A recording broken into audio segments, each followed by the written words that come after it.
أعوذ بالله من الشيطان الرجيم. بسم الله الرحمن الرحيم. يا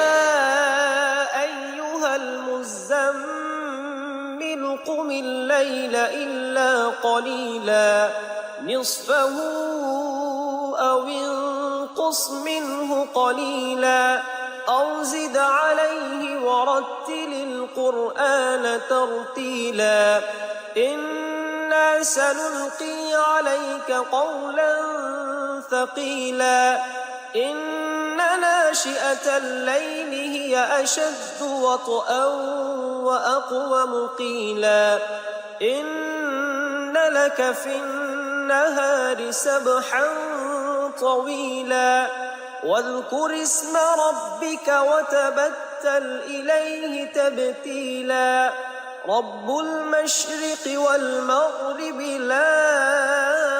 إله إلا هو فاتخذه وكيلا واصبر على ما يقولون واهجرهم هجرا جميلا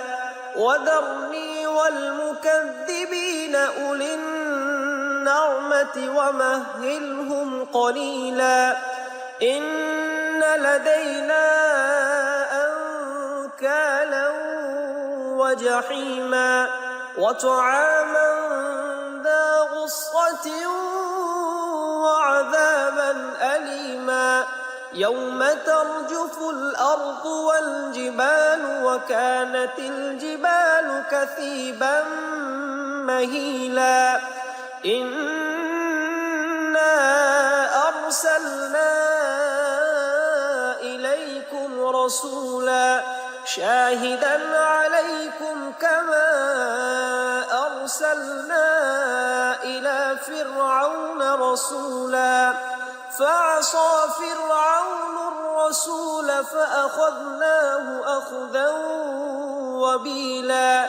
فكيف تتقون إن كفرتم يوما يجعل الولدان شيبا السماء منفطر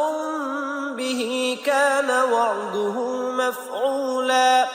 إن هذه تذكرة فمن شاء اتخذ إلى ربه سبيلا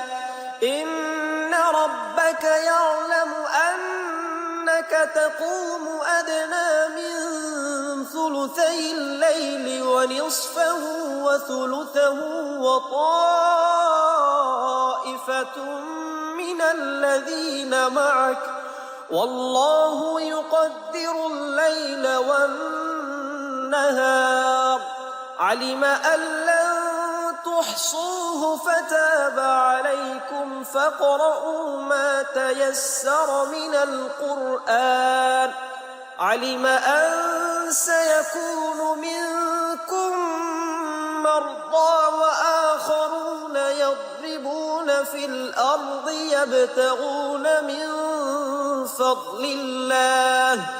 وآخرون يقاتلون في سبيل الله فاقرؤوا ما تيسر منه وأقيموا الصلاة وآتوا الزكاة وأقرضوا الله قرضا حسنا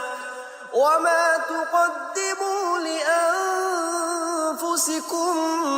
من خير تجدوه عند الله هو خيرا وأعظم أجرا واستغفروا الله إن الله غفور رحيم.